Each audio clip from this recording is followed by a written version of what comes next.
नमस्कार दोस्तों, उम्मीद करते हैं आप सब बिल्कुल ठीक होंगे और आज की इस खास क्लास को देखने के लिए आप सभी बिल्कुल तैयार होंगे। आप सभी का बहुत बहुत स्वागत है। फटाफट से बेहतरीन तरीके से क्लास के अंदर मैं आप सभी का स्वागत करता हूं।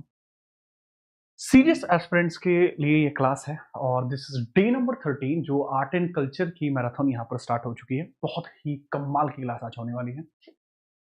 This is only for serious aspirants.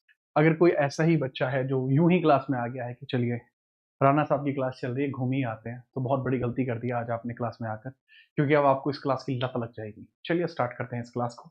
ठीक है, तो बहुत ही बढ़िया तरीके से आप लोगों को यहाँ पर देखकर मुझे अच्छा लगता है। इस क्लास के अंतर्गत हम लोक कला, यूनेस्को साइट्स, नाट्य कला, इन तीनों ही टॉपिक्स के ऊपर चर्चा करने वाले हैं। देखो, आर्ट एंड कल्चर का, भारतीय कला व संस्कृति का एक वन शॉट भी आपका आएगा। वन शॉट आएगा जो थियरी का आएगा, जो बहुत जल्दी ही आपको देखने को मिलेगा। थ्योरी का वन शॉट आएगा जो क्विक रिवीजन के लिए काम करेगा, क्विक रिवाइज के लिए वह आपका काम करेगा। वो बहुत जल्दी ही आपका आएगा, सून आपको देखने को मिलेगा। आज के क्लास के अंदर हम इसको जो है बात करने वाले हैं एमसीक्यूएस बेस्ड। आज की क्लास में हम एमसीक्यूएस बेस्ड बात करेंगे और ये जो क्लास है वो बहुत जरूरी क्लास है। ठीक है, ये क्लास बहुत जरूरी क्लास है। ये यूपीएसआई के लिए, यूपी पुलिस के लिए, यूपीएसआई के लिए, यूपी पुलिस के लिए बहुत जरूरी क्लास है। ठीक है, स्टार्ट करते हैं। वैसे अगर मैं बात बताऊं कला व संस्कृति के बारे में, अगर वैसे आप कला व संस्कृति को समझते हो तो वह कैसे काम करती है। अगर आप अतिरिक्त प्रकार से कला व संस्कृति को समझो तो वह दो दो प्रकार की हो सकती है। कला व संस्कृति दो अलग अलग प्रकार से काम कर सकती है। अगर मैं उसी को दो अलग अलग प्रकार से समझाऊं कि भाई कला व संस्कृति के बारे में समझाइए दो अलग अलग प्रकारों से, तो वो भी समझा देता हूं। ठीक है, चलिए। अगर मैं कला व संस्कृति की बात करता हूं तो ये one of the favourite topic है किसी भी एग्जाम का। आप समझ लीजिए, सीजीएल में भर भर के पूछा जाता है, यूपीएसआई में भर भर के पूछा जाता है, ठीक है, दिल्ली पुलिस में भर भर के पूछा जाता है। तो ऐसे एग्जाम्स हैं जिसमें बहुत आता है। और कला व संस्कृति को मोटे मोटे तौर पर दो हिसाबों से हम विभाजित कर सकते हैं। कला व संस्कृति या तो मान लीजिए दृश्यात्मक कला हो सकती है, या तो ये विजुअल फॉर्म में हो सकता है, या फिर ये परफॉर्मिंग फॉर्म में हो सकता है। दो तरीके हैं, या तो आप मान लीजिए ये विजुअल आर्ट्स हो सकती है, या मान लीजिए ये परफॉर्मिंग आर्ट्स हो सकती है। तो ये दो प्रकार है। विजुअल का मतलब है वास्तुकला यानी आर्किटेक्चर, मंदिर हैं, किले हैं, इनका निर्माण हो सकता है। हैंडीक्राफ्ट हो सकते हैं, चित्रकला हो सकती है, वेशभूषा हो सकती है, ये अटायर वगैरह, ये सारी चीजें आपको इसमें देखने को मिल सकती हैं। या अगला पोर्शन होता है कि सिर्फ ये नृत्य के बेसिस पर होती है जिसमें प्रदर्शन किया जाए। ता था थई तिगदा दिगदिग थई, ठीक है, ये कुछ टर्म्स होते हैं जो आर्ट एंड कल्चर की चर्चा करते हैं। ठीक है, याद रखना। तो अब यहीं पर समझना, शास्त्रीय और लोक नृत्य भी आपको देखने को मिलते हैं। हिंदुस्तानी कर्नाटक म्यूजिक भी होता है, वाद्य नृत्य, नाटक, थिएटर, ड्रामा, ये सब होता है। तो ये दृश्यात्मक कला है, ये आपके प्रदर्शनात्मक कला है। इन सबसे रिलेटेड जो होगा एक वन शॉट जो होगा हमारा थियरी वन शॉट, वो सून आपको अपने चैनल पर देखने को मिल जाएगा। ठीक है, तो इसका जो वन शॉट होगा वो तो आपको चैनल पर देखने को मिल जाएगा। तो इसका वन शॉट सून ऑन जी टाना जीएस, इसका वन शॉट बहुत जल्दी जी टाना जीएस पर आएगा। तो इसका वन शॉट सून आने वाला है। वन शॉट इसका सून आपको देखने को मिलेगा। थियरी वाला एग्जैक्टली पता है कौन सा, थियरी वाला जो वन शॉट होगा वो बहुत जल्दी आएगा। थ्योरी वाला वन शॉट बहुत जल्दी आएगा। आज शाम को आपके एनटीपीसी की वो क्लास आएगी जो टफेस्ट क्वेश्चन की क्लास आ जाएगी आज शाम को। ठीक है, आज शाम को आपकी वो वाली क्लास आ जाएगी। अब हम स्टार्ट करते हैं इस क्लास के पोर्शन को स्टार्ट करते हैं, आपको मजा आ जाएगा। ठीक है, चलो, ठीक है, चलिए। आवाज वगैरह क्लियर है, स्टार्ट करता हूं मैं क्वेश्चन को। अच्छा खास, और देखो मैं वन शॉट के लिए डेटा ऑलरेडी बन चुका है, वन शॉट का डेटा ऑलरेडी बन चुका है, उसको हम बहुत जल्दी ही चैनल पे लाइव कराएंगे। इसमें क्या है कि मैं अभी इसको क्यों नहीं करा रहा, क्योंकि इसके अंदर अभी कुछ अपडेटेशन बाकी है। आपके एग्जामिनेशन से पहले हो जाएगा, तो आप सब्सक्राइब करके रखना ताकि दिक्कतें ना हो। बहुत प्यारा डेटा बना रहे हैं। ठीक है, और डेटा मैं खुद ही बना रहा हूं अभी तो, क्योंकि अभी मेरे पास पैसे नहीं है तो मैं कंटेंट राइटर को पेमेंट कर पाऊं। ठीक है, सच बात तो यही है भाई। ठीक है, अच्छे खासे आपके पेजेस बनाएंगे। अब यहाँ से हम क्वेश्चंस की स्टार्टिंग कर रहे हैं जो प्रीवियस ईयर क्वेश्चन वगैरह में आ चुके हैं। ठीक है, चलो हम चर्चा की बात करते, ये रहा आपके सामने सवाल, ये रहा। बहुत ध्यानपूर्वक बात करते हैं कि सर भारत के किस शास्त्रीय नृत्य में आहार्य का विशेष महत्व होता है। आहार्य का विशेष महत्व भारत के किसके अंतर्गत देखने को मिलता है, पहला क्वेश्चन है। अच्छे खासे टॉप लेवल के कुछ क्वेश्चंस में आर्ट एंड कल्चर के करा रहा हूं। ठीक है, चलो फटाफट आपसे पूछा गया है आहार्य का महत्व क्या होता है। ठीक है, चलिए देखो, आहार्य का मतलब क्या होता है, वेशभूषा, रंगमंच और अटायर, ये चीज आपको देखने को मिलता है। आहार्य का मतलब होता है वेशभूषा, अटायर, वेशभूषा इसी में शामिल होती है। ये आहार्य है तो सर इसके अंदर जो पहरावा है यानी वेशभूषा है, रंगमंच का है, ठीक है, साजो सज्जा है, श्रृंगार है, वो सब होती है, ठीक है। वेशभूषा है और रंगमंच है, रंगमंच है, ठीक है, और जो आपका श्रृंगार है, रंगमंच है, मंच है आपका, और श्रृंगार है, श्रृंगार आपको देखने को मिलता है, श्रृंगार। ये चीजें मिलाकर आपकी क्या बनाती है, आहार्य बनाती है। और ज्यादातर बच्चों का कहना है कि सर इसका आंसर कथकली नहीं, इसका आंसर भरतनाट्यम होगा। बहुत बढ़िया, पहला ही गलत हो गया है। भरतनाट्यम एक हार्य है, और यह एक हार्य का मतलब कुछ और ही होता है। एक हार्य का मतलब होता है solo performing, solo performing, performing नाम होता है सोलो परफॉर्मिंग। ये सोलो परफॉर्मिंग जो मेथड होता है कि सोलो परफॉर्मिंग मेथड है बच्चे, ये भरतनाट्यम का मेथड है।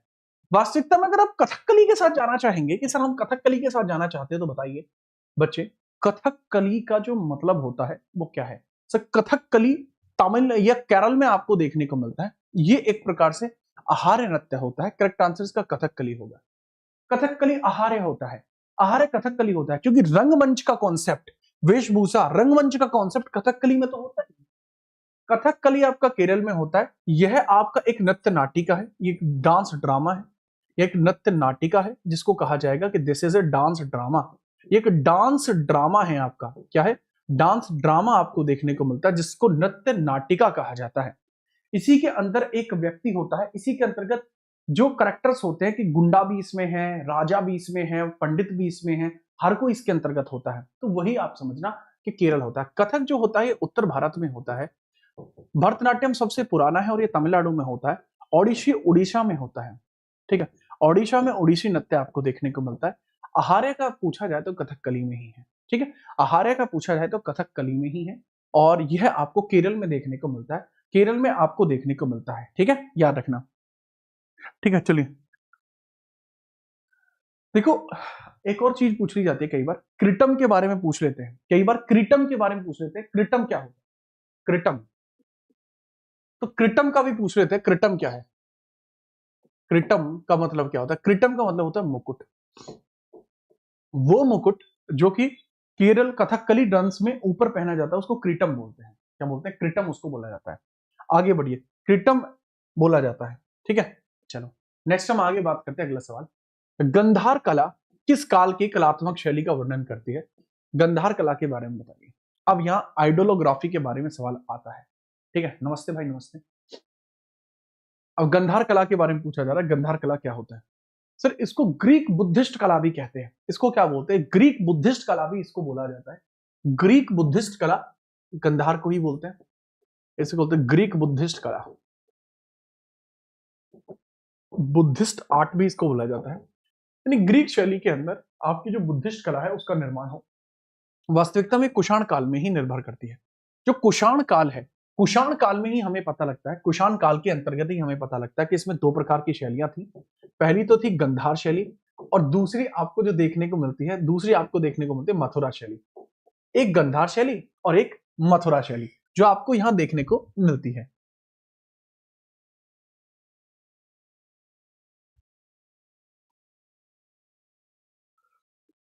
ठीक है, ये दो शैलियां आपको यहां विशेषतः देखने को मिल जाती हैं। अब इसी के बारे में हम डिस्कशन कर लेते हैं कि जो गंधार शैली है ये आपकी ग्रीक से है, लेकिन ये बुद्धिस्ट के बारे में ही चर्चा करती है। मथुरा शैली भी कुछ इसी प्रकार की है, बट इसका ओरिजिन कहाँ होता है, इसका ओरिजिन भारत में ही होता है, राइट। बहुत बढ़िया। अब हम बात करते हैं कि सर कुषाण शैली जो विकसित होती है, कुषाण युग में विकसित होती है, जो लगभग हमारी पहली शताब्दी में देखने को मिलती है। अब यहीं पर हमें पता है कि इसके जो मुख्य राजा हैं वो कनिष्क हैं, उन्होंने इसका डेवलपमेंट बहुत अधिक किया, रेशम मार्गों पर इन्होंने कब्जा किया, और ये यूची जनजाति से बिलोंग करते हैं जो तिब्बत में पाई जाती है, यूची जनजाति। गुप्त काल में आपको देखने को मिलती है नागर शैली। नागर शैली का जो निर्माण है वो यहीं से होता है, नागर शैली। पंचायतन शैली भी यहीं बनी है। चोल, विजयालय चोल, ये आपकी बात करते हैं द्रविड़ शैली से रिलेटेड करते हैं, द्रविड़ शैली यहां पर विकसित हुई है। और मौर्यन काल के अंदर किस चीज के विकसितीकरण हुआ है, सर मूर्ति कला का जो विभाजन है वह आपको मेजरली मौर्यन पीरियड में ही हुआ है, ठीक है। चलिए है आगे हम बात करते हैं, ठीक है। पंकज भाई लीजिए तीसरे नंबर का सवाल, पिछवाई चित्रकला किस धर्म से रिलेट करती है, पिछवाई। कि सिर्फ पिछवाई चित्रकला है, इसके बारे में हम पूछ रहे हैं, ये किससे रिलेट करती है, क्या क्या लेवल इसके अंतर्गत होता है। ठीक है, पीछे लटकने वाली कला, पीछे लटकने वाली कला है। ठीक है, पीछे लटकने वाली, पिछवाई, वाई का मतलब लटकना, पीछ का मतलब है पीछे, तो पीछे लटकने वाली कला, पाई का मतलब लटकने वाली, लटकने वाली कला, पीछे लटकने वाली जो कला है, पीछे लटकने वाली, जैसे चोटी होती है तो चोटी पिछवाई हो सकती है। ठीक है, तो यह इस प्रकार से आपको देखने को मिल सकती है। पिछवाई कला के बारे में बात करते हैं, श्रीनाथ जी। ठीक है, श्रीनाथ जी का, श्रीनाथ का मतलब होता है जब भगवान श्री कृष्ण बहुत छोटे थे तो श्रीनाथ जी की जो चित्रकला है बड़ी बनाई जाती है इसमें। श्रीनाथ जी की चित्रकला, श्रीनाथ जी की चित्रकला इसमें बनाई जाती है। चित्रकला यानी baby form of Lord Krishna. ठीक है, baby form of Lord Krishna आपको देखने को मिलती है, भगवान श्री कृष्ण का बेबी फॉर्म यानी बच्चे वाला जो रूप है भगवान श्री कृष्ण का, वो यहीं आपको देखने को मिलेगा। बच्चे वाला जो फॉर्म है भगवान श्री कृष्ण का आपको यहीं पर देखने को मिलेगा। लीलाओं को, ऋतुओं को, त्योहारों का चित्रण इसमें होता है। लीला, ऋतु, त्योहार, इनका चित्र होता है। भगवान श्री कृष्ण की लीलाओं का चित्रण इसमें होता है। ठीक है, ऋतुओं का चित्रण इसमें होता है, ऋतुओं का चित्रण होता है, लीलाओं का चित्रण है, ऋतुओं का चित्रण है, ये मेजर चित्रण आपको देखने को मिलता है। थोड़ा सा इसके बारे में याद रखना। तो करेक्ट आंसर है ये वैष्णव धर्म से बिलोंग करेगी। वैष्णव धर्म भगवान विष्णु के लिए देखने को मिलता है। ठीक है, इसके बारे में याद रखना। आगे हम चलते चौथे नंबर का सवाल। थांगटा किस राज्य का पारंपरिक युद्ध नृत्य है? Thangta is a martial dance form, ये कहां का है इसके बारे में बताइए। थांगटा एक मार्शल डांस फॉर्म है, ये कहां से है इसके बारे में आप बताते चलिए कि सर थांगटा डांस फॉर्म आपको कहां से देखने को मिलता है, फटाफट हम बताते हैं। ठीक है, चलिए देखो, थांगटा का भी अपना एक अलग मजा है। थांग का मतलब होता है तलवार और टा का मतलब होता है भाला। ठीक है, थांग का मतलब होता है तलवार और टा का मतलब होता है भाला। ये तलवार और भाले का नृत्य है, तलवार और भाला। ठीक है भाला राव, तलवार और भाले का नृत्य होता है। ये किस राज्य का पारंपरिक युद्ध नृत्य है? तो वास्तविकता में मणिपुर का नृत्य है। मणिपुर में ही ठांगटा आपको देखने को मिलता है और मणिपुरी डांस भी यहीं पर होता है। ठीक है, याद रखना, ये मार्शल डांस है। इसका ओरिजिन कब हुआ? 17वीं सेंचुरी।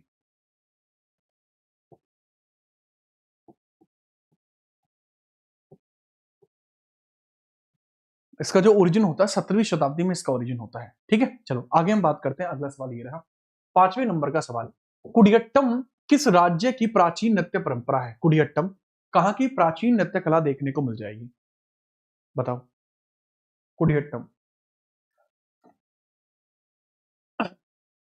सर जी यह है, आपको अगर नहीं पता है कुडियट्टम के बारे में, ये यूनेस्को के अंदर भी शामिल है। कुडियट्टम यूनेस्को के अंदर भी शामिल आपको देखने को मिल जाएगा और बहुत ही बेसिक है और 2000 साल पुरानी परंपरा है।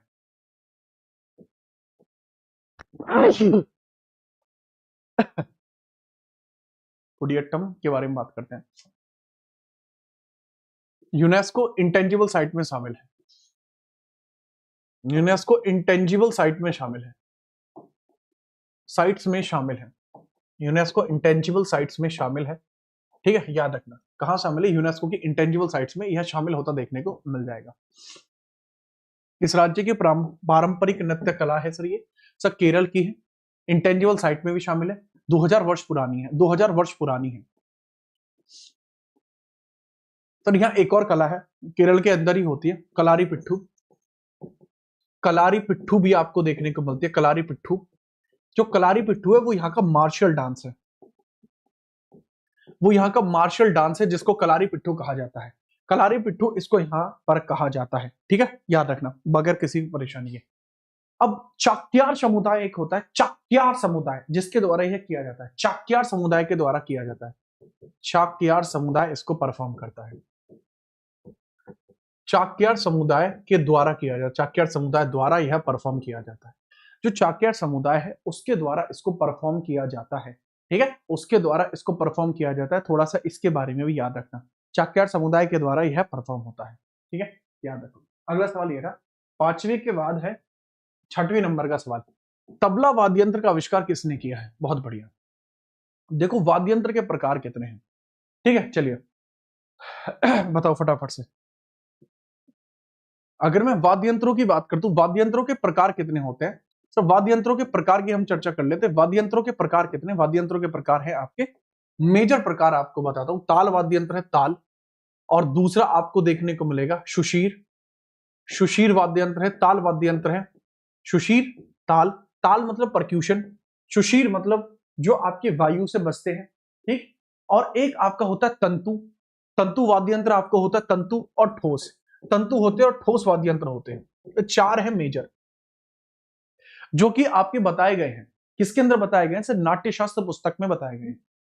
अब ताल का मतलब होता है परक्यूशन, जिसके अंदर ये सारे देखने को, परक्यूशन देखने को मिलता है। परक्यूशन, परक्यूशन आपको देखने को मिलता है। शुशीर का मतलब है जो आपको एरोफोन है। तंतु आपको देखने को मिलता है कॉर्डोफोन है, कॉर्डोफोन। और ये आपको देखने को मिलता है सॉलिड इंस्ट्रूमेंट्स है। अब यहां जैसे ताल है, ताल में जैसे तबला है, ढोलक है, तबला है, ढोलक है, तबला, ढोलक, ढोल आपको देखने को मिल जाएगा। तबला, ढोलक, ढोल। शुशीर की अगर मैं बात करूं, शुशीर है जैसे बांसुरी, शहनाई, ये सब आपको देखने को मिलते हैं। तंतु यानी कॉर्डोफोन होता है जिसमें स्ट्रिंग होती है, जैसे वीणा, वाहिनी, ये सब इसके अंतर्गत देखने को मिलेंगे। ठोस जो होते हैं आपके मंजीरा है, करताल है, ये सब आपको देखने को मिलते हैं। और करेक्ट आंसर की अगर हम बात करें तो क्या तानसेन थे? सर तानसेन खुद रबाब बजाते थे। तानसेन को रबाब बजाना आता था। रबाब कैसा है सर? तंतु बेस्ड है रबाब।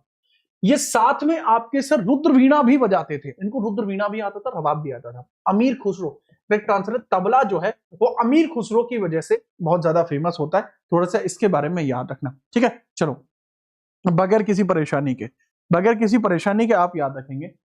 यह कब बनता है? 13th सेंचुरी में बनता है। कब बनता है? 13th सेंचुरी में बनता है। 13th सेंचुरी में, 13th सेंचुरी में बनता है। काफी फेमस रहा है 13वीं शताब्दी में।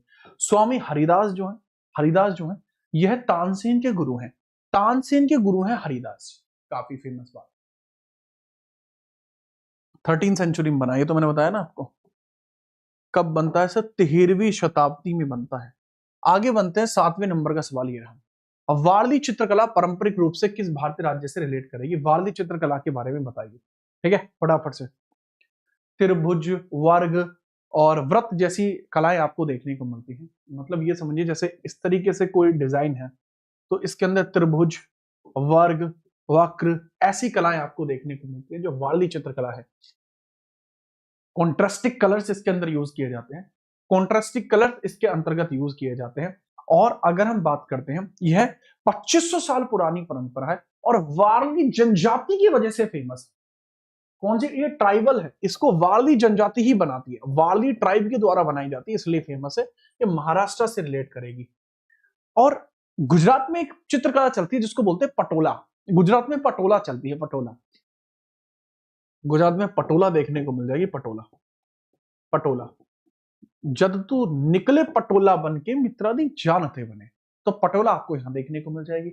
इसके बारे में भी याद रखना, ठीक है। क्लास के अंदर 20 रुपए का चंदा आते हुए जो शुभम के द्वारा आया है, वाजिब। शुभम वाजपेयी जी, आपने तो क्या ही बताऊं। अब मैं ये सोच रहा हूँ इतनी बड़ी धनराशि का मैं कर क्या पाऊं। 8वां सवाल, शास्त्रीय संगीत घराना, कौन सा हिंदुस्तानी शास्त्रीय संगीत घराना महानायक पंडित भीमसेन जोशी जी से जुड़ा हुआ है? देखिए, भीमसेन जोशी जी से रिलेट करता है वह कौन सा घराना आपको देखने को मिलता है, ठीक है। चलो, अगर हम बात करते हैं जो भीमसेन जोशी जी हैं किससे रिलेट करते हैं, इनके बारे में थोड़ा सा बताइए, ठीक है। अब यहां पर मैं आपको बता दूं कि सर ये वो घराना है जो घर घर पाया जाता है, ठीक है। और दूसरी बात यह है कि जो है उस्ताद अब्दुल करीम खान इसके लिए फेमस होते हैं। अब्दुल करीम खान, ये सूक्ष्म स्वर के लिए जानी जाती है, अब्दुल करीम खान। देखो, किराना घराना इसको शुरू किया गया था भाई अब्दुल करीम, अब्दुल करीम खान के द्वारा शुरू किया गया है। करीम खान के द्वारा शुरू किया गया है, ठीक है, याद रखना। सुजॉय अली खान के द्वारा आगरा शुरू किया गया था। सुजॉय अली खान के द्वारा आगरा बना था। लेकिन किराना घराना फेमस है किसकी वजह से? अब्दुल करीम खान की वजह से। और इन्हीं से रिलेट करते हैं पंडित भीमसेन जोशी, ठीक है, याद रखना। करेक्ट आंसर है घराना, ठीक है। और सुजॉय अली खान आगरा घराने के लिए फेमस है, आगरा घराने के लिए फेमस है, ठीक है। हमें याद रखना है अब्दुल करीम खान के बारे में और ग्वालियर किराना घराने के बारे में। ग्वालियर घराना ओल्डेस्ट है और ये आपके नत्थू खान, नत्थू नत्थू खान, नत्थू, ठीक है, नत्थू खान के लिए फेमस है, नत्थू खान के लिए फेमस है, बहुत ज्यादा है, ठीक है। और आपको देखने को मिलते नाथन पीर बख्श इसके फाउंडर में से ही एक है। नाथन पीर बख्श, नाथन पीर बख्श इसके फाउंडर्स में से एक है। नाथन पीर बख्श इसके फाउंडर्स में से एक है। यह है संगीत घराना जो पंडित भीमसेन जोशी से रिलेट करेगा, किराना का फेमस है थोड़ा सा यार। ठीक, आगे हम बात करते हैं, आगे आपको देखने को मिलेगा उसके बारे में समझिए। सत्रिया डांस ओरिजिनेट होता है असम में, ओरिजिनेट होता है 15th सेंचुरी में शंकर देव के द्वारा। 15th सेंचुरी में आपका होता है शंकर देव जी के द्वारा होता है, शंकर देव जी के द्वारा होता है। और इसको सन 2000 में कल्चरल डांस बनाया जाता है। सन 2000 में इट बिकेम कल्चरल डांस। यह सांस्कृतिक नृत्य कल्चरल डांस कब बना है सर? सन 2000 में यह कल्चरल डांस बन चुका है। सन 2000 में ही यह एक कल्चरल डांस बना। ठीक है, चलिए आगे हम बात करते हैं। आगे हम बात करते हैं, अगले सवाल की चर्चा करिए। छऊ शास्त्रीय नृत्य रूप छऊ मुख्य रूप से भारत के किन क्षेत्रों में प्रस्तुत किया जाता है बताइए। तो छऊ देखने को मिलता है, पूछा जाएगा कि छऊ रिलेट कहां से करेगा, पूछा जाएगा कि छऊ आपका जो रिलेट है वो कहां से रिलेट करेगा। बात करते हैं, ये अच्छा सवाल है। देखो बच्चे, उस जिस क्लास की पीडीएफ की आप डिमांड कर रहे हो मिस्टर शुभम वाजपेयी, वो क्लास की पीडीएफ अभी मौजूद नहीं है। ठीक है, और थोड़ा समय लगेगा, उसके बाद वह क्लास की पीडीएफ आपको मौजूद होगी। तो थोड़ा सा आप टेंशन फ्री रहिए, आपके पास तक नोटिफिकेशन पहुंच जाएगा। चैनल को सब्सक्राइब रखना, यूपीएसआई के प्रत्येक क्लास में आना, और उसको हम टेलीग्राम पर भी साझा कर देंगे। ठीक बात है, आगे हम बात करते हैं। शास्त्रीय नृत्य रूप जो छऊ है वो मुख्य रूप से भारत के किन क्षेत्रों में प्रस्तुत किया जाता है? केरला, तमिलनाडु, पंजाब, हरियाणा, झारखंड, वेस्ट बंगाल और ओडिशा। करेक्ट आंसर यही है। झारखंड के अंदर आपको देखने को मिलता है सरायकला। सरायकला ये सबसे पुराना फॉर्म होगा जहां से ये शुरू होती है। वेस्ट बंगाल में पुरुलिया है, पुरुलिया आपको देखने को मिल जाएगा, पुरुलिया छऊ। और उड़ीसा में मयूरभंज छऊ आपको देखने को मिलेगा। मयूरभंज के डिस्ट्रिक्ट उड़ीसा से छऊ स्टार्ट होता है। छऊ का मतलब होता है शैडो, शैडो डांस आपको देखने को मिलता है। छऊ का मतलब ही क्या होता है? शैडो। एक प्रकार से शैडो डांस इसके अंदर होता है। इसके अंदर अपनी परछाई के साथ नृत्य किया जाता है। वाह जी वाह, मजा मान दिया सर आपने तो। अब हम बात करते हैं अगले सवाल के बारे में। यह आपका 11वें नंबर का सवाल होता है। 11वें नंबर का सवाल है, बताएं। यह सवाल भी बहुत जोरदार ही आपको देखने को मिलेगा, तगड़े ही लेवल का सवाल आपको देखने को मिलेगा, तगड़े ही लेवल का सवाल आपको देखने को मिलेगा। इसके बारे में चर्चा करते हैं, बताइए फटाफट से, फटाफट बताइए।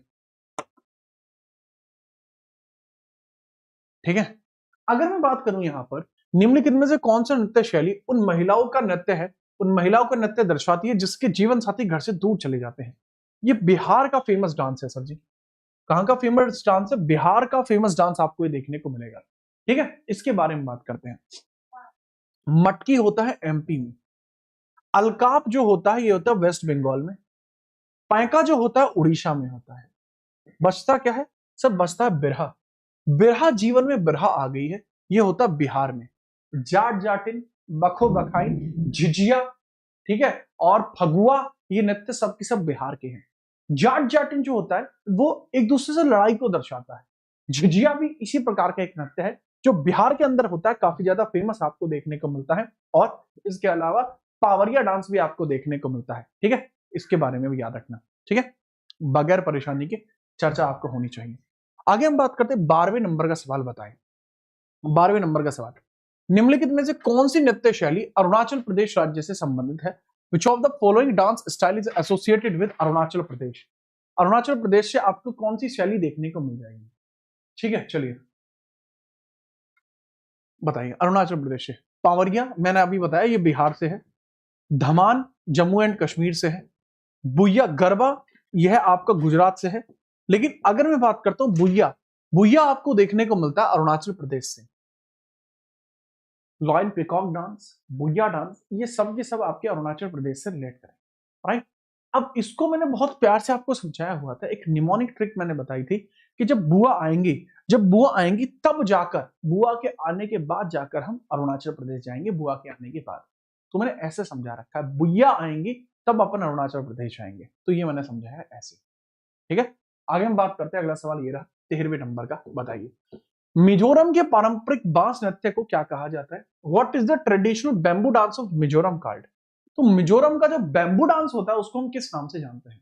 तो बताइए, मिजोरम का बम्बू डांस किस नाम से जाना जाता है? थोड़ी सी चर्चा करिए मिजोरम के बंबू डांस के बारे में। सर याकशाम थांगटा, सर ये मणिपुर का है, मणिपुर का देखने को मिल जाएगा। मार्च मध्य प्रदेश का है। शेराव आपका मिजोरम का है। यही मैम्बो डांस है। याकशाम ये सिक्किम में होता है। याकशाम सिंघईशाम सिक्किम का डांस है। ठीक है, ये आपको तभी याद होंगे जब आप रेगुलरली क्लासेस देंगे। ठीक है, चलिए अब नेक्स्ट है 13वें के बाद 14वें नंबर का सवाल। ये रहा, निम्नलिखित में से किस शास्त्रीय नृत्य को कथावाचकों का नृत्य कहा जाता है? Which is known as the dance of the story tellers. Story tellers का मतलब है कथावाचक, जो कथा कहते हैं। स्टोरी टेलर्स का डांस कौन सा है? ये भी बहुत बढ़िया सवाल आपको देखने को मिलेगा। राम राम सरपंच साहब, राम राम भाई साहब। अब मुझे बताइए स्टोरी टेलर्स का जो डांस है वो आपको कौन सा देखने को मिलता है? देखो ये दो प्रकार से हो सकता है, जैसे कि मैं बताऊं। एक तो तरीका यह है कि जिसमें कहानी सुनाई जाए। एक डांस तो वो है जिसमें कहानी सुनाई जाए, एक डांस वो है जो कहानी सुनाने वाले करें। तो ये दरअसल वही डांस आपका पूछा जा रहा है, डांस ऑफ स्टोरी टेलर्स। मतलब कथावाचक जो होते हैं वो नाचते नाचते कहानी कहते हैं, राइट? ये होता है कथक। कथक को कहा जाता है the dance of story tellers. But the dance of story, dance of story मतलब जिसमें नाचते नाचते कहानी बन जाए, यह आपका होता है कथकली। इसको नृत्य नाटिका कहा जाता है। नृत्य नाटिका इसको कहा जाता है कथकली। केरल में होता है, केरला में होता है, कुचिपुड़ी आंध्रा में होता है। तो कमाल की बात है, इसके बारे में आप सवालों का जवाब याद रखेंगे। मुझे लगता भी नहीं है कि इसमें आपको कोई समस्या आएगी, अभी तो आप इसको याद भी अच्छे लेवल पे रख लेंगे। ठीक है, चलो सर सवाल समझ में आया। ठीक है, नेक्स्ट हम बात करते हैं 15वें नंबर का सवाल। ये रहा 15वें नंबर के सवाल की हम चर्चा कर लेते हैं। वो समझिए, निम्नलिखित में से कौन सा वाद्य यंत्र अनोखीलाल मिश्रा के द्वारा बजाया जाता है? अनोखीलाल मिश्रा, अनोखीलाल मिश्रा बनारस घराने से रिलेट करते हैं। बनारस घराने से रिलेट करते हैं, बनारस घराना, इससे रिलेट करते हैं, बनारस घराने से। अब इसी के बारे में हम बात करते हैं कि अनोखीलाल यह बजाते किसे हैं। देखो तबले का सम्राट सुना है? तबले का सम्राट सुना है कभी? यही है तबले के सम्राट। और यह सवाल यूपीएसआई का फेवरेट क्वेश्चन है, बार बार पूछा जाता है अनोखीलाल मिश्रा के बारे में। अनोखीलाल मिश्रा यूपीएसआई के फेवरेट है। इनको कहा जाता है तबला सम्राट, इन्हीं को कहा जाता है तबला सम्राट। यही तबला सम्राट है, इन्हीं के द्वारा तबले का जो प्रतिवादन है वह किया जाता है। और कुछ अलग ही लेवल पर यह तबला बजाते हैं, धत्तरी की तबला बजाते हैं। ये बनारस से रिलेट करते हैं तबला। शहनाई बजाने के लिए बड़े फेमस एक पर्सन है जिनको जानते हैं, बिस्मिल्लाह खान। बिस्मिल्लाह खान काफी फेमस रहेंगे। सुरबहार आपको देखने को मिलता है। सुरबहार से कोई फेमस पर्सनैलिटी तो है नहीं। सरोज से अमजद अली खान है, अलाउद्दीन खान है, ठीक है, और दारू वाला है, बेजान दारू वाला आपको देखने को मिल जाएंगे। तो ये सब आपको लोग देखने को मिल जाते हैं। कोई समस्या मेरे ख्याल से तो इसके अंदर आपको नहीं होनी चाहिए। ठीक है, चलिए ढोलक क्यों नहीं, तबला ही क्यों? बेटा ढोलक दो साइड से होती है, तबला एक साइड से होता है। जिस दिन तुम्हें यह समझ में आ जाएगा उस दिन आपको बहुत कुछ समझ में आ जाएगा। लीजिए जी 16वें नंबर का सवाल पूछा है, द्वारम वेंकट स्वामी नायडू। द्वारम वेंकट स्वामी नायडू किस चीज से रिलेट करते हैं, इसके बारे में बताइए। द्वारम वेंकट स्वामी नायडू आपकी किस चीज से रिलेट करते हैं, बताइए। सर ये बजाते हैं वायलिन, इनके द्वारा वायलिन बजाई जाती है। द्वारम वेंकट स्वामी नायडू के द्वारा वायलिन बजाई जाती है। और कमाल की बात है ये 20th सेंचुरी से रिलेट करते हैं। ठीक है, चलिए 20th सेंचुरी से रिलेट करते हैं, 20th सेंचुरी से रिलेट करते हैं। और ये कर्नाटक संगीत से संबंधित है, कर्नाटक संगीत से रिलेटेड है, याद रखना।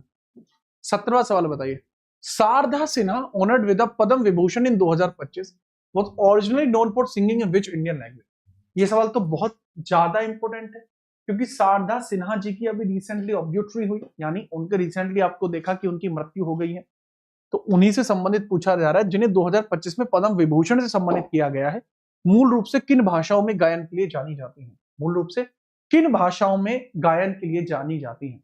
सर ये भोजपुरी बहुत अच्छा बोलते हैं। का है ना कि रउआ भोजपुरी बोलत बानी, बहुत ही बढ़िया लगत रही। नाम है शारदा सिन्हा, बोलती हैं भोजपुरी और मैथिली। भोजपुरी और मैथिली के अंदर बहुत ज्यादा अंतर आप देखेंगे वैसे तो, भोजपुरी में भी काफी अंतर है, मैथिली में भी काफी अंतर है, तो ये आपको देखने को मिल जाएगा। तो इसके बारे में थोड़ा सा आप याद रखेंगे, समस्या नहीं होनी चाहिए। ठीक है, आगे हम बात करते हैं। ठीक है, चलिए चर्चा करते हैं। ये 11वां सवाल, 17वां सवाल था। 18वें नंबर का सवाल ये रहा। वेदांतरम सत्यनारायण शर्मा किस भारतीय संगीत के प्रतिपादक हैं? वेदांतरम सत्यनारायण शर्मा किस चीज से रिलेट करेंगे बताइए। वेदांतरम सत्यनारायण शर्मा किस चीज से रिलेट करेंगे, इनके बारे में बताएं। ये किससे रिलेट करते हैं? सर ये रिलेट करते हैं कुचिपुड़ी से। बहुत सिंपल है, सत्यनारायण शर्मा कुचिपुड़ी से रिलेट करते हैं। थोड़ा सा इंपॉर्टेंटली याद रखना। अब भरतनाट्यम से रिलेटेड पर्सनैलिटी जैसे सोनल मानसिंह है, ठीक है, रुक्मणी देवी अरुणडेल है, मीनाक्षी जी आपको देखने को मिल जाती हैं। ठीक है, ये सब आपको देखने को मिलते हैं। दे आर मेजर पर्सन हैं। ओडिशी के अंतर्गत आपको जतिन गोस्वामी देखने को मिल जाते हैं। कथक के अंतर्गत आपको महाराज फैमिली सारी देखने को मिल जाती है। तो दीज आर फेमस पर्सन्स। ठीक है, आगे बढ़िए। 19वें नंबर का सवाल, पैका किस राज्य का प्रसिद्ध नृत्य है? बताओ। पैका किस राज्य का आपका प्रमुख नृत्य देखने को मिलता है? बताइए। पैका, पैका अर्थात PAIKA, पैका नृत्य आपको कहां से रिलेटेड देखने को मिल जाएगा? पैका नृत्य आपको कहां से देखने को मिलेगा, इसके बारे में चर्चा करिए और बताइए। ठीक है, फटाफट से पैका नृत्य के बारे में हम बात करते हैं। हालांकि मैंने आपको बताया है, पैका के बारे में बता दीजिए। एक बच्चा कह रहे झारखंड से रिलेट करता है, वाजिब। अब देखो यहां मैं आपको एग्जैक्ट आंसर बताता हूं। पैका रिलेट करता है उड़ीसा से, बट उड़ीसा नहीं है ऑप्शन में, तब हम जाएंगे झारखंड के साथ। इस बात को बहुत ध्यानपूर्वक समझना, जो पैका नृत्य है ये रिलेट करता है उड़ीसा से, बट क्योंकि उड़ीसा ऑप्शन में नहीं है, मिसिंग है, तो ये रिलेट करेगा झारखंड से, क्योंकि झारखंड में भी होता है। पंजाब में गिद्दा है, पंजाब में भांगड़ा है, ठीक है, और लूर जो है होता तो हरियाणा में है, बट मेजरली पंजाब के भी कुछ क्षेत्र में हो जाता है। गुजरात में दही कला देखने को मिल जाएगा, गुजरात में आपको फेमस है गरबा देखने को मिल जाएगा, राइट। ऐसी राजस्थान के अंदर आपको देखने को मिल जाएगा कालबेलिया, ठीक है, और सुईसिनी डांस आपको देखने को मिलेगा, बड़ा फेमस है सुईसिनी भी। नेक्स्ट हम बात करते हैं, अगला सवाल ये रहा। ये सवाल आपने 19वां किया, 20वां सवाल ये रहा। पूछा है famous dance from Kuchipudi derives its name from village Kuchela Selvapuram located in where. आपको जो कुचेलपुरम देखने को मिलता है गांव, इस गांव से कुचिपुड़ी नाम का ओरिजिन होता है। तो यह आपका कहां से लिया गया है? कुचिपुड़ी। तो जो गांव आपको देखने को मिलता है, गांव आपका कहां से रिलेट करेगा वो पूछा। तो गांव रिलेट करेगा आंध्र प्रदेश से, गांव रिलेट करेगा आंध्र प्रदेश से, वहीं से तो कुचिल सेल्वा स्टार्ट होता है। वैसे अगर मैं बात बताऊं कि पूरा डांस कौन सा, कुचिपुड़ी जो पूरा डांस है वो डिपेंड ही करता है एक किताब पे जिसका नाम है भामा कल्पम। ये डिपेंड करता है, एक बुक आती है जिसका नाम है भामा कल्पम, ये उसी पर डिपेंड करता है। भामा कल्पम किताब पे डिपेंड करेगा, कल्पम किताब पे डिपेंड करेगा भामा कल्पम, ठीक है। भामा कल्पम में कहानी किसकी? सिद्धेंद्र योगी ने पहली बात ये किताब लिखी है। राइटर कौन है? सिद्धेंद्र योगी, सिद्धेंद्र योगी जी के द्वारा किताब लिखी जाएगी, सिद्धेंद्र योगी। ये सत्यभामा की किताब है। अब ये सत्यभामा कौन है? सत्यभामा, सत्यभामा वाइफ ऑफ श्री कृष्णा, ये श्री कृष्ण जी की वाइफ है, श्री कृष्ण जी की वाइफ है, श्री कृष्ण जी की वाइफ है, कृष्ण जी की वाइफ आपको देखने को मिलते सत्यभामा, जो सुंदर तो बहुत थी परंतु बहुत ज्यादा मुंह बनाती थी, नाक को तिरछी कर लेती थी, ऐसा इसमें लिखा गया है। तो जब यह नृत्य किया जाता है तो अच्छी खासी वेशभूषा में होता है, बट इसके अंदर जो आंखों का स्ट्रक्चर है उसको बहुत विशेष तरीके से रखना पड़ता है। ऐसा मानो जैसे महिला किसी को चिढ़ा रही है, तो वो देखना पड़ता है भैया इसमें, बड़ा फेमस आपको ये देखने को मिलेगा। दूसरा, इसके अंदर बुगुरु वुड्स के ऑर्नामेंट्स यूज होते हैं। कौन से ऑर्नामेंट्स? बुगुरु वुड्स के ऑर्नामेंट्स आपके यूज होते हैं, ठीक है। चलिए आगे हम बात करते हैं। नेक्स्ट अगला सवाल 21वें नंबर का ये रहा। निम्नलिखित भारतीय संगीतकारों और गायकों में से जो मद्रास के मोजार्ट उपनाम से लोकप्रिय हैं, 2009 में द टाइम्स की दुनिया में सबसे प्रभावशाली लोगों की सूची में रहे थे, वो कौन है? जिनको कहा जाता है मद्रास के मोजार्ट, मद्रास के मोजार्ट के नाम से जो फेमस है, उनके बारे में पूछा जा रहा है, वो कौन आपके होंगे? ठीक है, फटाफट से। इनको फुकुआ अवार्ड, राजीव गांधी अवार्ड, ये सारे अवार्ड मिल चुके हैं। नाम है AR Rahman, A R Rahman आपको देखने को मिलेंगे, काफी फेमस पर्सनालिटी, ग्रैमी भी इनको कई बार मिल चुका है, तो इनका अपना एक अलग दबदबा रहा है, इनका अपना एक अलग दबदबा रहा है। थोड़ा सा इनके बारे में याद रखना, इनको 6 बार राष्ट्रीय पुरस्कार मिल चुका है, 15 बार इनको फिल्म फेयर अवार्ड मिल चुका है। इनका नाम है ए आर रहमान, अच्छा नाम है इनका। 22वें नंबर का सवाल ये रहा, राजकुमार सिंहजीत सिंह को किस नृत्य शैली में उनके योगदान के लिए 1986 में पद्मश्री से सम्मानित किया गया? तो पद्मश्री से सम्मानित किसको किया जाता है, इनके बारे में बताइए। पद्मश्री से सम्मानित किया जाता है राजकुमार सिंहजीत सिंह को, ये किससे रिलेट करेंगे, इनके बारे में थोड़ा सा आप बता दें, ठीक है, याद रखना।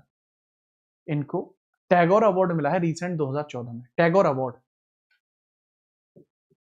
2014, टैगोर अवार्ड मिला है 2014 में, 2014 में मिला है।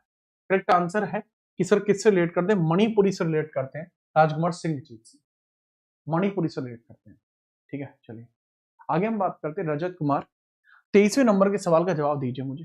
मीजो का कौन सा संगीत वाद्य यंत्र जो घुमावदार लकड़ी के टुकड़ों से बना है और लकड़ी के हथौड़े से बजाया जाता है, केवल स्मारक पत्थर स्टोन समारोह में प्रयोग किया जाता है, घरों में नहीं ले जाया जाता है, यह आपका कौन सा देखने को मिलेगा, इसके बारे में हम बताएंगे। मीजो समुदाय के द्वारा यूज किया जाता है, ठीक है। चलिए फटाफट बताइए। देखो एक चीज है खवांग, खवांग आपको देखने को मिलती है, खवांग, खवांग क्या है सर, खवांग आपको देखने को मिलता है एक आपका फेमस सा यंत्र है खवांग, ठीक है, खुवांग बोलते हैं, खवांग बोल लीजिए, ठीक है। तो ये घरों में बजाया जाता है, राइट। लेकिन सवाल के जवाब की अगर हम तलाश करें तो वो सवाल का जवाब क्या होगा, ठीक है। चलिए देखो एक बात को समझना, एक सवाल का है तलखुंग, तलखुंग इसका सही जवाब है, फिर खुआंग क्या है सर, अगर तलखुंग इसका सही जवाब है फिर खुआंग क्या है बच्चे, खुआंग इसके अंदर प्रयोग किए जाने वाला एक यंत्र का हिस्सा है, यह भी यंत्र का हिस्सा है,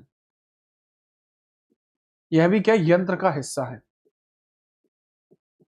यह भी यंत्र का हिस्सा है जिसको कहा जाता है ख्वांग, बट करेक्ट आंसर है इसका तलख्वांग, ठीक है। तलख्वांग आपको देखने को मिलेगा, जो करेक्ट आंसर आपको देखने को मिल जाएगा, जो मीजो समुदाय के द्वारा बजाया जाता है, ठीक है, याद रखना।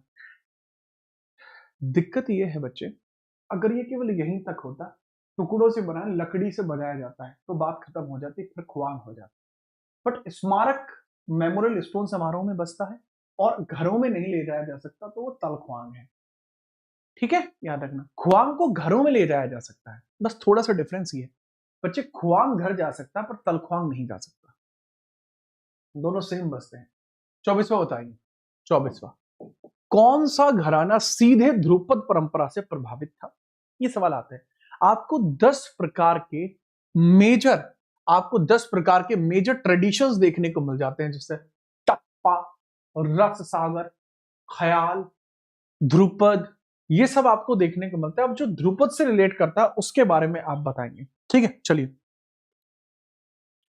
नोम तोम शैली का अलकाप इसमें ही होता है, नोम तोम शैली का अलकाप, नोम तोम शैली का अलकाप, शैली का अलकाप आपको देखने को मिलेगा।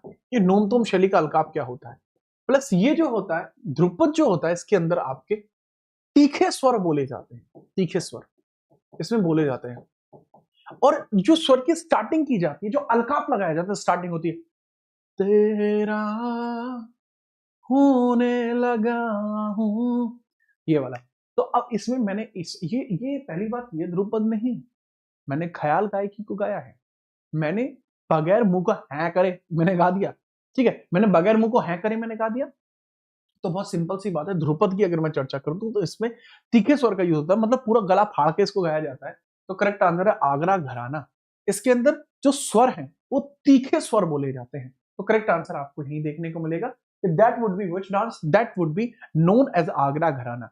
जो अभी मैंने गाया ख्याल, ख्याल आपको देखने को मिलता है ग्वालियर में, तो ये ख्याल गायकी आपको देखने को मिलती है, ख्याल गायकी आपको देखने को मिलती है ग्वालियर में, ठीक है। तो मुझे नहीं लगता कि इसके अंतर्गत आपको कोई भी किसी प्रकार की कोई परेशानी होगी, ठीक है, कोई दिक्कत आपकी नहीं है, ठीक है। चलो और जो नोमतोम शैली है ये खुद भी ध्रुपद से रिलेट करती है, नोमतोम शैली। ठीक है, 25वां सवाल ये रहा आपके सामने है, थोड़ा थोड़ा थोड़ा अधिकतर के समुदाय के द्वारा किया जाता है। थोड़ा एक डांस है, ठीक है, थोड़ा एक डांस है, ठीक है। चलो अब बहुत ध्यानपूर्वक समझिए, थोड़ा डांस आपको जो देखने को मिलता है इसके बारे में थोड़ा सा आप मुझे बताएंगे ये कहां पे। देखो थोड़ा पहली बात तो होता है हिमाचल में है, और थोड़ा जो डांस होता है यह राजपूतों के द्वारा किया जाता है, ठीक है। राजपूतों के द्वारा थोड़ा डांस किया जाता है जो हिमाचल प्रदेश में आपको देखने को मिलता है। हिमाचल प्रदेश में आपको देखने को मिलता है, ये राजपूतों के द्वारा होता है, राजपूत से इसको करते हैं, ठीक है। 12 बरस में कुकर जीवे, 14 जीवे सियार, और वर्ष 18 छत्रे जीवे, ज्यादा जीवे तो धिक्कार। तो बहुत कम उम्र तक जी रहे हैं, तो कम से याद रखना, थोड़ा थोड़ा थोड़ा जीते हैं। तो ये हिमाचल प्रदेश में आपको देखने को मिल जाएगा, काफी ज्यादा फेमस है। और इसके अंदर पूछ लिया जाए कि क्या होता है, तो इसमें तीरंदाजी होती है, आर्चरी इसमें आपको देखने को मिलती है, तीरंदाजी इसके अंदर होती है, तीरंदाजी इसके अंदर आपको देखने को मिलेगी, तीरंदाजी इसमें आपको देखने को मिलेगी कि तीरंदाजी चल रही है सर, ठीक है। तो ये भी इंपॉर्टेंट है आपका। 26वें नंबर का सवाल ये रहा, उस्ताद जाकिर हुसैन खान एक भारतीय तबला वादक, son of an Indian. Zakir Hussain किसके सन है, फटाफट बताओ, जाकिर हुसैन किसके सन आपको देखने को मिल जाएंगे फटाफट से। अल्लाह रखा जाकिर हुसैन शाहिद परवेज, बहुत ही इंपॉर्टेंट है, ठीक है। चलिए अब हम बात करते हैं इसके अंतर्गत जाकिर हुसैन की, हम बात करते हैं, यह आपके अल्लाह रखा के लड़के हैं, ठीक है। चलिए अल्लाह रखा दोनों ही तबला बजाते हैं, दोनों ही बजाते हैं तब तब तब तब तबला, तबला बजाते हैं, बहुत जोरदार तबला बजाते हैं, धन एकदम धमाधम चलाते हैं, ठीक है। चलिए नहीं नहीं डुगू हमारे यहाँ तो जनरल है, हम भी उसी में आ रहे होते हैं, ठीक है, याद रखिए। आगे हम बात करते हैं, आगे सवाल समझिए 27। नेक्स्ट है, कौन सा पारंपरिक पवन जो वाद्यंत्र है जो अपने अलंकृत घुमावदार हॉर्पिन डिजाइन और ceremonial use in the folk in the Himachal, Himachal के अंदर यूज होता है, अपना अलंकृत हॉर्न पाइप होता है, ऑर्नेटेड कर्वेटेड हॉर्न पाइप्स आपको देखने को मिलते हैं जो कि एक एरोफोन की तरह काम करते हैं, हिमाचल प्रदेश में इसका यूज किया जाता है। तो यह किस नाम से जाने जाते हैं, फटाफट बताइए, मतलब ये ऐसे होते हैं ऐसे। लो यार तुम, अब तुम डिजाइन देखो, कुछ नहीं रखा इन बातों में, अब तुम डिजाइन देखो,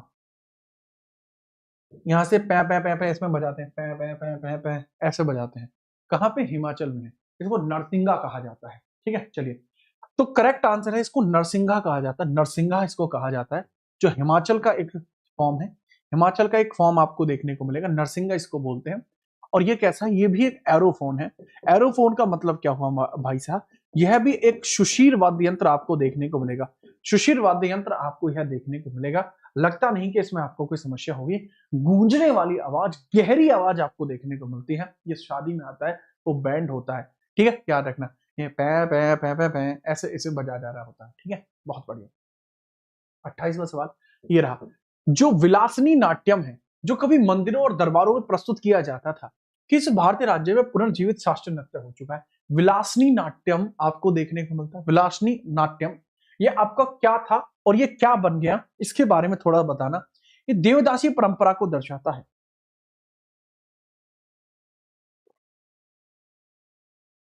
ये किस परंपरा को दर्शाता है, देवदासी परंपरा को दर्शाता है,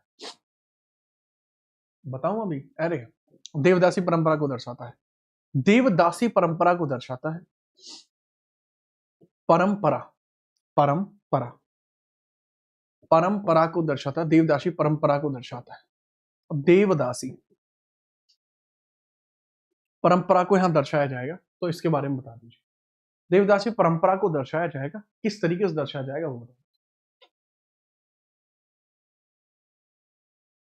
ठीक है। चलिए फटाफट बताएं। देखो अगर मैं बात बताता हूं, तो ये दरअसल आपको आंध्र प्रदेश में देखने को मिलता था, देवदासी प्रजाति के साथ विलासनी नाट्य आपको कहां देखने को मिलता था, हाँ ये आंध्र प्रदेश में आपको देखने को मिलता है, विलासनी नाट्यम। देखो इसी प्रकार का एक दासी अट्टम भी है, तो मुझे बताओ दासी अट्टम आपका कहां पर है। आज की डेट में तो दासी अट्टम नहीं गाया जाता, लेकिन दासी अट्टम पहले था, बाद में चल के वो सादिर अट्टम हुआ, और आज की डेट में ये भरतनाट्यम हुआ। तो इनके बारे में चर्चा करके बताएं कि कहां कहां गाए जाते हैं,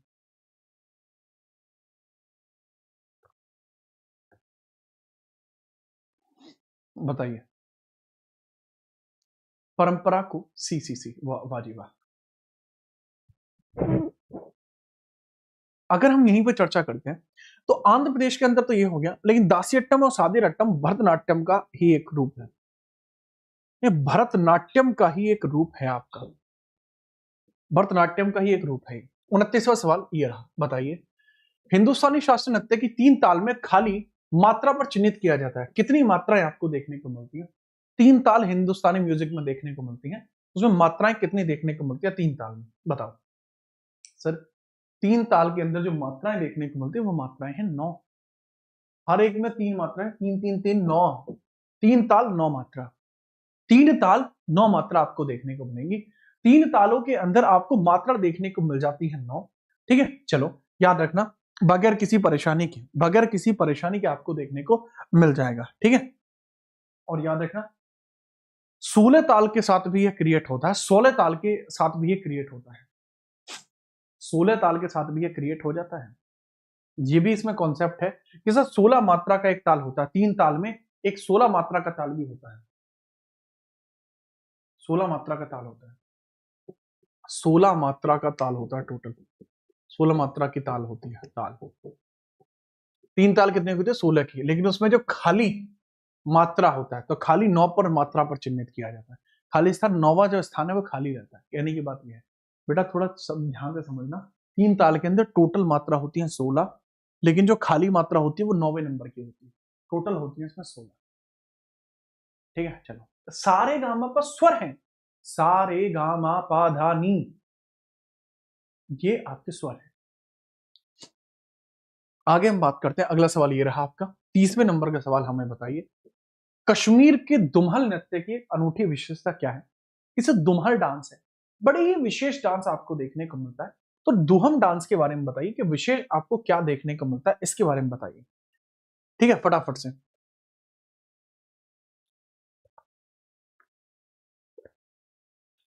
बगैर परेशानी, सही वर्णन करता है, पूछा गया है। यह फसल उत्सवों के दौरान बिल्कुल नहीं होता, यह धार्मिक उत्सवों पर किया जाता है, ना कि फसल, ये धार्मिक पर किया जाता है ना कि फसल पर। बहुत बढ़िया सर, बहुत बढ़िया। इसे केवल एक तार वाले वाद्य यंत्र और एकल गायन होता, बिल्कुल नहीं होता, ना तो इसमें एक तार का प्रयोग होता, ना ही ये सिंगल है। दूसरा, ये वट्टल पुरुष जमीन में लगाए गए एक बैनर के चारों ओर इसे करते हैं। अ वट्टल man perform it around a banner planted on the ground. Perfect answer. Dhumal नृत्य क्या होता है? एक बैनर लगाया जाता है, उसके साइड साइड में नाचते हैं, उस डांस को इस प्रकार से परफॉर्म किया जाता है। और वट्टल क्या है? वट्टल है जनजाति जो इसको परफॉर्म करती है। तो आपसे बहुत बार पूछा जाएगा कि सर इसको परफॉर्म करने वाली जनजाति का नाम क्या? वट्टल है। यह किसी भी अवसर पर किसी भी समुदाय के द्वारा प्रदर्शन की अनुमति देता नहीं देता, यह धार्मिक प्रकार के प्रदर्शनों में होता, वट्टल पुरुषों के द्वारा होता है, जमीन का बैनर लगा के गोल गोल घूमते हैं, तब ये डांस परफॉर्म पूरा माना जाता है। 31वें नंबर का सवाल, राग विबोध में पंडित सोमनाथ ने देवमाया स्वरूप एथियोस के माध्यम से एक राग की परिभाषित किया है। निम्नलिखित में से कौन सा इनकी तान संबंधी संरचना, टोनल स्ट्रक्चर को दर्शाता है? कि ताल ऐसी होनी चाहिए, ताल ऐसी होनी चाहिए, ऐसा राग विशेषज्ञों का कहना है। तो यह आपको कहां देखने को मिलता है, इसके बारे में बताइए फटाफट। देखो इन्होंने यूज तो कई सारे किए हैं, मतलब ऐसा नहीं है कि केवल एक यूज किया हो, नहीं ऐसा बिल्कुल नहीं है। इन्होंने स्वर लक्षण का भी यूज किया है, स्वर लक्षण का भी इनके द्वारा यूज किया गया है, और देव माया का यूज किया गया है, देव माया का यूज किया गया है, और तालंगा का यूज किया गया है। स्वर लक्षण, देव माया और तालंगा, तालंगा का यूज भी किया गया है और स्वरमाला का यूज भी किया गया है। लेकिन टोनल स्ट्रक्चर के लिए आपको स्वर लक्षण देखने को मिल जाएगा, विच of the following doting it's tonal structure. जबकि जो तालंगा आपको देखने को मिलता है, तालंगा जो आपको देखने को मिलता है सर, यह आपका होता है ताल से संबंधित, ये ताल से संबंधित है। बट इसमें ताल नहीं पूछा, इसमें पूछा है तान से, ताल, हाँ ये तान है, यानी राग है, ये राग है, राग का मतलब ही तान होता है। अरे यार, ये राग से रिलेटेड पूछा है, राग से रिलेटेड पूछा, राग से रिलेटेड नहीं, तान से रिलेटेड पूछा। ताल से रिलेटेड पूछता तो तालंगा होता, ताल से रिलेटेड पूछता तो तालंगा होता, लेकिन ये तान से या राग से संबंधित पूछा है, तो यह आपका हो जाएगा कौन सा वाला सर? ये स्वर लक्षण देखने को मिलता है। ठीक है, चलिए नेक्स्ट हम बात करते हैं 32वें नंबर का सवाल ये रहा, कौन सा विदेशी तत्व जो अखमेंदी फारस, ठीक है। आर्किमेनिड पेरिस पर्शिया से रिलेट करता है, आर्किमिडीज पर्शिया से रिलेट करता है, इसके बारे में बताइए, फटाफट बताओ, काफी आंसर हो जाएगा। जो मॉरियन स्कल्पचर्स हैं इसके अंदर क्या चीज बहुत मेजर देखने को मिलेगी? जो मॉरियन स्कल्पचर्स हैं उसके अंदर मेजर चीज क्या है? Use of terracotta. क्या मॉरियंस टेराकोटा का यूज करते थे? बिल्कुल नहीं। साहसिक और विशाल यथार्थवाद, bold and massive realism, correct answer है। देखो मौर्य कालीन जो मूर्ति कला है उसके अंदर जितना हो सके रियलिस्टिक चीजों को रखा गया है।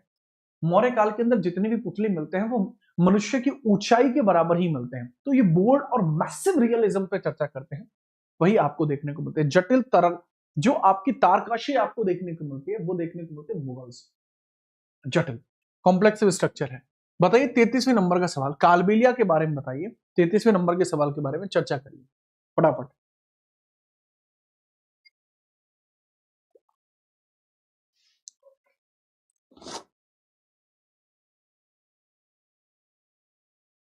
फटाफट कालबेलिया डांस के बारे में बात करते हैं। कालबेलिया अपनी मौखिक खानाबदोश विरासत के कारण कला को शायद ही कभी दस्तावेजित करते हैं। Kalbelia perform rarely document their act due to their oral nomadic heritage. जो कालबेलिया डांस है ये इनकी कोई कोई ऑर्डर बुक नहीं है, राइट। कालबेलिया डांस की कोई ऑर्डर बुक नहीं है, कारण क्या है? क्योंकि इसको सपेरे करते हैं। पहला स्टेटमेंट बिल्कुल सही है सर, क्योंकि इसको सपेरे परफॉर्म करते हैं, सपेरे परफॉर्म करते हैं। सपेरे नोमैडिक होते, पढ़े लिखे नहीं होते। ये नोमैडिक होते हैं, ये पढ़े लिखे नहीं होते, इस वजह से इसका केवल ओरल नोमैडिक हेरिटेज है, इसका कोई रिटन कॉन्सेप्ट नहीं है। ठीक है, बहुत बढ़िया पूछा, कौन सा कथन सही है? पहला स्टेटमेंट तो आपका सही है। दूसरा, सर अनुष्ठानों के सम्मान में वेशभूषा में सिलाई से बचा जाता है, costume avoid stitching element in the honour of serpent ritual, बिल्कुल गलत बात। इसके अंदर जो ड्रेस पहनी जाती है वो ऐसी पहनी जाती है जैसे मानो स्याप की जैसी हो, तो dress like snake. Dress like कैसे करते हैं? Dress like snake, dress like snake, ये स्नेक की भांति ड्रेस करते हैं। समुदाय की कला को बिना किसी लिखित आवेदन प्रक्रिया के यूनेस्को की ICH इंटेंजिबल कल्चरल हेरिटेज सूची में शामिल किया गया था, ये भी गलत हुआ क्योंकि इसके लिए पहले दस्तावेजीकरण किया गया। ये सरकार ने दस्तावेजीकरण किया था 2010 में, तब जाकर इसको सूची में शामिल किया गया है, तो करेक्ट आंसर है केवल 1। अरे एक बहुत कॉमन सी बात है, सी आंसर सही कैसे हो जाएगा? जब तक आप इसका दस्तावेजीकरण नहीं भेजोगे तब तक वह सही कैसे हो जाएगा? नहीं हो सकता। तो दस्तावेजीकरण तो हमें करना पड़ा होगा ना भाई साहब, तभी तो इसको माना गया होगा। आगे हम बात करते हैं 34वें नंबर का सवाल, बताइए निम्नलिखित में से कौन सा सालहेश उत्सव की एक विशेष सांस्कृतिक विशेषता को सबसे अच्छे तरीके से दर्शाता है? मिथिला में बुजुर्गों के द्वारा पशु बलि सहित फसल का समारोह, एक भगत और मनरिया द्वारा सालहेश की किंवदंतियों की नाटिका पुनरुत्थान, ये पूछा किसके बारे में गया है वो देखते हैं। साले उत्सव को दर्शाता है, साले उत्सव को कौन दर्शाता है बताइए? सालेश उत्सव आपको देखने को मिलता है, किसके द्वारा दर्शाया जाता है? ठीक है चलिए सर, ये बिहार का है सालहेश, बिहार का डांस है और मिथिला प्रदेश में किया जाता है। This is dance of Bihar performed in Mithila Pradesh. ये कहां का डांस है? बिहार का डांस है, बिहार का डांस है और मिथिला में किया जाता है, मिथिला में किया जाता है, मिथिला में, मिथिला में होता है। तो इसके अंतर्गत हम बात करते हैं कौन सा स्टेटमेंट इसके बारे में सही है। मिथिला में बुजुर्गों के द्वारा पशु बलि नहीं दी जाती, कतई नहीं दी जाती। एक भगत और मनरिया के द्वारा शालहेश की किंवदंतियों का नाटक पुनर्कथन है, ये करेक्ट है, एक भगत और मनरिया के द्वारा किया जाता है। इसको शेड्यूल ट्राइब, पिछड़ा वर्ग इसको करता है, मतलब SC करते हैं इसको, शेड्यूल कास्ट करती है, शेड्यूल कास्ट के द्वारा किया जाता है। मानसून की बारिश के लिए इसका आह्वान करते हुए बुद्ध मंत्र उच्चारण है, बिल्कुल नहीं। आदिवासी पहाड़ी क्षेत्रों में महिला योद्धाओं के द्वारा प्रस्तुत होते नहीं, जो पिछड़ी जनजाति है वो इसको करती है, जो पिछड़ी जनजाति है उसके द्वारा यह किया जाता है, और यह जो मुख्य रूप से जो है ये सम्मान में बजाया जाता है, ठीक है याद रखना। और ये भादों में बजता है, भादों में, सावन के बाद भादो आता है उसमें बजता है, ठीक है चलिए। प्रत्येक वर्ष होता है और श्रावण के शुभ महीने के, नहीं नहीं नहीं नहीं, भादों में होता है, भाद्र पक्ष में होता है, याद रखना, सावन में नहीं होता, भादों में होता है, भादों में, भादों में होता है, भाद्र पक्ष इसको कहा जाता है, भादों में होता है। बात करें 35वां सवाल, टुसु उत्सव मुख्य रूप से झारखंड के आदिवासी बेल्ट में, खासकर तमाड़, रायहीड क्षेत्र में मनाया जाता है। तो ये कहाँ मनाया जाता है बताइए? कौन सा टुसु? टुसु आपका कहाँ मनाया जाता है? सर ये मनाया जाता है बुंदू, बुंदू, तमार और रायहीड के बीच में मनाया जाता है टुसु डांस। टुसु डांस आपका यहाँ पर मनाया जाता है, थोड़ा सा याद रखेंगे टुसु डांस के बारे में। ठीक है, चलिए। लकड़ियां रंगीन कागज से सजी होती हैं, आपस में ढिन टिन टिन टिन बजा के उनको आगे परफॉर्म कराया जाता है। ठीक है, चलो 36वें नंबर का सवाल ये रहा, झोरा झाड़ी झमकड़ा ये कहां पर होता है? सर पहली बात तो झोरा, कोक पे झोरा मार दिया है। झोरा झाड़ी झमकड़ा, नाटी, डांगी, छपेली, ये सब डांस हिमाचल के हैं। और अगर पूछा जाता है यह किस वजह से परफॉर्म किया जाता है वो बताइए। उत्तराखंड में भी होता है, कुमायूं हिमालय में हो, ये उत्तराखंड में भी होता है, कुमायूं हिमालय के पास ही देखने को मिल जाएगा। झोरा आपका उत्तराखंड में भी देखने को मिलता है, उत्तराखंड में, उत्तराखंड में भी देखने को मिलता है, जो कि आपको देखने को मिलता है उत्तराखंड के अंदर कुमायूं क्षेत्र में, कुमायूं क्षेत्र में देखने को मिलता है। कहां? कुमायूं क्षेत्र में यह आपको देखने को मिल जाएगा। कहां पर सर? कुमायूं क्षेत्र में आपको देखने को मिल जाएगी झोरा। तो झोरे के बारे में आप याद रखना, यह बाहें फैलाकर किया जाता है, एक दूसरे को बाहों से पकड़ते हैं। ठीक है, ऐसे पकड़ा जाता है, ऐसे, यहां से ऐसे बाहों से एक दूसरे को पकड़ा जाता है। ठीक है, पुरुष हो या महिलाएं एक गोल घेरा बनाते हैं और दे दनादन फिर ये घूमते हैं। ठीक है, याद रखना। हाँ, उत्तराखंड के कुमायूं क्षेत्र में मनाया जाता है और मेजरली इसको हिमाचल में भी ठीक ठाक लेवल पे मनाया जाता है। 36वें नंबर का सवाल, कैप्चिन चर्च की विशिष्ट स्थापत्य कला क्या है? आपसे पूछा गया है जो कैप्चिन चर्च आपको देखने को मिलता है, इसकी विशिष्ट विशेषताएं क्या होंगी बताइए। कैप्चिन चर्च के बारे में बात करते हैं, इसकी विशेष विशेषताएं आपको क्या देखने को मिलती हैं, इसके बारे में थोड़ा सा आप बताएंगे, कोई समस्या इसके अंतर्गत नहीं होनी चाहिए। पहली बात, कैप्चिन चर्च कहां पे है?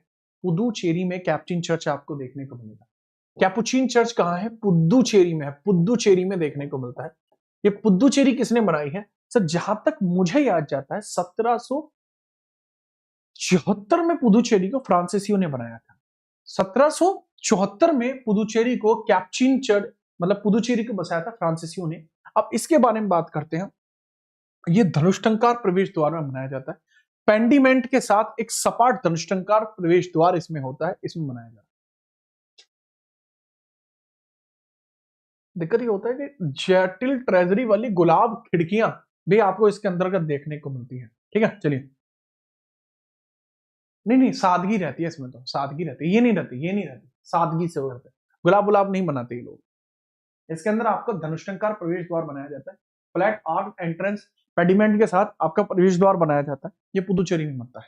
ठीक है, याद रखना। 38वें नंबर का सवाल ये रहा, चलो मैं 38वें नंबर का सवाल ये रहा, बताइए। हॉर्नबिल पक्षी जिसके नाम पर उत्सव का नाम रखा गया, नागा लोक कथाओं में साहस और क्वेश्चन मार्क का प्रतीक आपको देखने को मिलेगा। हॉर्नबिल पक्षी के नाम पर नागालैंड में फेस्टिवल मनता है, नागालैंड में फेस्टिवल मनता है, 1 से लेकर 10 दिसंबर तक जाता है फेस्टिवल, और बड़ा जोरदार सा फेस्टिवल है भाई साहब। हाटो बच्चों प्रकार का फेस्टिवल आपको देखने को मिलता है, मतलब अच्छा फेस्टिवल आपको देखने को मिलता है। इसके बारे में हम बताएंगे कि हॉर्नबिल फेस्टिवल आपको कहां देखने को मिलेगा। तो इसका करेक्ट आंसर होगा सी। सी का मतलब क्या हो? वैभव। ये ग्रैंड्योर के तौर पर मनाया जाता है कि जिसके घर में प्रॉस्पेरिटी है, वैभव है। अरे प्रॉस्पेरिटी नहीं, ग्रैंड्योर, वैभव, ऐशो आराम, आलीशान तरीके से रहते हैं, वैभव वैभव। अरे यार बात को समझो यार, ग्रैंड्योर होगा इसके अंदर। प्रॉस्पेरिटी क्यों नहीं हो सकता? समृद्धि इसलिए नहीं हो सकता क्योंकि ये गरीब घरों में भी हो जाती है, लेकिन हॉर्नबिल मनाया ही वहां जाता है जहां पैसा पैसा पहले से हो, वहीं हॉर्नबिल मनाया जाता है।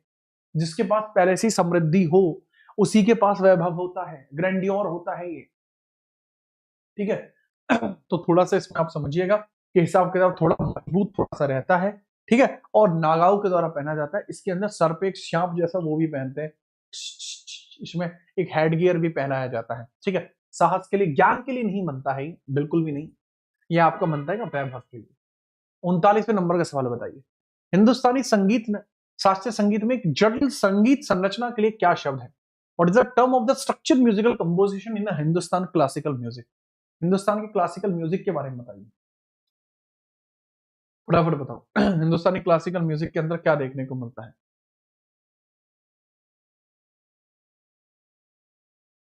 सर इसके अंदर देखने को मिलते हैं बेसिकली बंदिश, बंदिश आपको देखने को मिलती है। ठीक है, चलो। तो अब अगर हम बात करें हिंदुस्तानी शास्त्रीय संगीत में एक संगीत संरचना के लिए एक शब्द होता है बंदिश। और जो बंदिश होती है, बंदिश के होते हैं दो प्रकार। बंदिश जो आपको देखने को मिलती है, बंदिश के होते हैं दो भाग, एक स्थाई और एक होता अंतरा। एक होता स्थाई और एक होता अंतरा। बंदिश में एक होता स्थाई और एक होता अंतरा। एक स्थाई है और एक होता अंतरा, एक आपको देखने को मिलता अंतरा। तो ये होता है पहला भाग, जो होता है पहला होता है स्थाई और दूसरा होता है इसका अंतरा। दूसरा भाग होता है इसका अंतरा, फिर स्थाई होगा, फिर अंतरा आएगा, फिर दूसरा अंतरा होगा। तो अंतरा होता है जो गाने का भाव क्या है। देखो इससे तो फील्डिंग सेट की जाती है, इससे फिर शब्द कहे जाते हैं, इससे फील्डिंग सेट की जाती है, इससे कहे जाते हैं शब्द। जैसे कि अगर अगर हम बात करें, ठीक है, तो आपको गाना देखने को मिलता है जो आशिकी 2 गाने और बहुत तगड़े गाने हैं उसमें। तो उसी में गाने हैं कि एक चाहे दुख हो चाहे सुख हो दिल ने तुझको ही पुकारा, जहां को तो रब का है हमें तेरा है सहारा। ये अंतरा है, लास्ट अंतरा है उस गाने का। तो अंतरा का मतलब क्या होता है, जिसके अंदर मेजर लिरिक्स डिपेंड करते हैं। स्थाई क्या होता है, जो शुरुआत में फील्डिंग सेट करी जाती है, वो आपको देखने को मिलता है। अंतरा होता है बाद वाला, इसी को बंदिश कहा जाता है। ये टर्म है म्यूजिकल कंपोजिशंस के। गाने के अंदर फेमस बातें यही होती हैं। आगे हम बात करते हैं 40वें नंबर का सवाल। शोलुम अरुणाचल प्रदेश की आदि जनजाति के द्वारा मनाया जाने वाला शोलुम उत्सव के दौरान सामाजिक बंधन को बढ़ावा देने के लिए कौन सा पारंपरिक पेश साझा किया जाता है। मतलब यहां पर आपको यह बताना है भाई साहब कि अरुणाचल प्रदेश में जब शोलुम फेस्टिवल मनाया जाता है, अरुणाचल प्रदेश के अंदर क्या मनाया जाता है, तो शोलुम फेस्टिवल आपका मनाया जाता है, यहां पर किस चीज को बांटा जाता है, फटाफट बताइए। जब सोलंग फेस्टिवल जो मनाया जाता है, तो यहाँ पर एक पेय पदार्थ होता है जिसको मतलब बांटा जाता है। ठीक है, तो जो पेय पदार्थ बांटा जाता है उसकी हम बात करते हैं, उसको बोलते हैं अपोंग। अपोंग एक पेय पदार्थ होता है जिसको यहाँ बांटा जाता है उत्सव के दौरान। जैसे अपने यहाँ क्या है कि अपने यहाँ दीपावली पे खील बांट देते हैं। ठीक है, चलिए यहाँ पर आपको देखने को मिलते हैं कि भाई यहाँ पर जैसे आपने दीपावली पे अपने इधर खील बांट देते हैं, ठीक उसी प्रकार से अगर हम बात करते हैं यहाँ पे अपोंग बांटा जाता है। अपोंग, अपोंग के बारे में थोड़ा सा आप याद रखेंगे। अपोंग आपका है जो यहाँ पर बांटा जाता है। ठीक है, चलो, और याद रखना, और महिलाएं इसी समय पोपिर डांस करती हैं। महिलाएं क्या करती है, पोपिर डांस आपकी करती हैं। यहाँ पर डांस कौन सा है, डांस बाय द फीमेल्स कौन सा है, डांस बाय फीमेल्स आपको कौन सा देखने को मिलता है, फीमेल्स आपका है पोपिर डांस आपको देखने को मिल जाएगा। पोपिर डांस आपको देखने को मिल जाएगा, पोपिर डांस महिलाओं के द्वारा ही पोपिर डांस यहाँ किया जाएगा। ठीक है, अरे दारू नहीं बांटते, समझिए, याद रखिएगा। 41वें नंबर का सवाल ये रहा, और इसके बारे में थोड़ी सी चर्चा करते हैं। 41वां डांस आपको क्या देखने को मिलेगा। निम्नलिखित में से कौन सा आंध्र प्रदेश में कनुमा उत्सव के सांस्कृतिक महत्व को सबसे अच्छी तरीके से दर्शाता है। कनुमा उत्सव के सांस्कृतिक महत्व को सबसे अच्छे तरीके से कौन दर्शाता है। मानसून की खेती की गतिविधियों की शुरुआत का प्रतीक बिल्कुल नहीं है। पहली बात, आंध्र प्रदेश में खेती की शुरुआत के लिए उगादी को ही मना लेते हैं अपन, न्यू ईयर के तौर पर उसी को अपन रख लेते हैं। हार्वेस्टिंग भी वही और वो भी वही, अपना क्या सिस्टम ही अलग, राइट। चलिए, यह कृषि में उपयोग किए जाने वाले पशुओं को सम्मानित करने के लिए समर्पित है, ये करेक्ट है। दरअसल ये जो आपका कनुमा डांस आपको देखने को मिलता है, ये कनुमा डांस इसलिए किया जाता है, ठीक है, अब कनुमा डांस आपको जो देखने को मिलता है इसलिए किया जाता है ताकि पशुओं को सम्मानित किया जाए कि आप हमारे खेत में आए, आपने ये करा वो किया, तो ये उस चीज के लिए किया जाता है।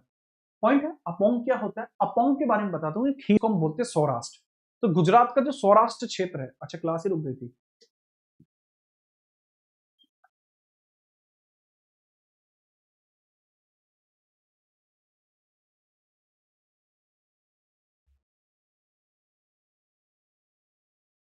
चलिए, मैंने बताया कि टिप्पाणी जो डांस आपको देखने को मिलता है गुजरात के अंदर, आपको सौराष्ट्र क्षेत्र देखने को मिलता है जहां पर ये वाला जो डांस है वह किया जाता है। थोड़ा सा इसके बारे में आप याद रखेंगे, ठीक है। चलिए, अब टिप्पाणी डांस आपको देखने को मिलता है सौराष्ट्र क्षेत्र में होता है, गुजरात के अंतर्गत बड़ा फेमस डांस आपको होता है। ये लाइम स्टोन या फर्श के कूटने के, ठीक है, थकाऊ काम के दौरान किया जाता है। ठीक है, चलो याद रखना, कोई काम चल रहा है तब ये किया जाता है। थोड़ा अच्छा खासा हिसाब किताब इसका है।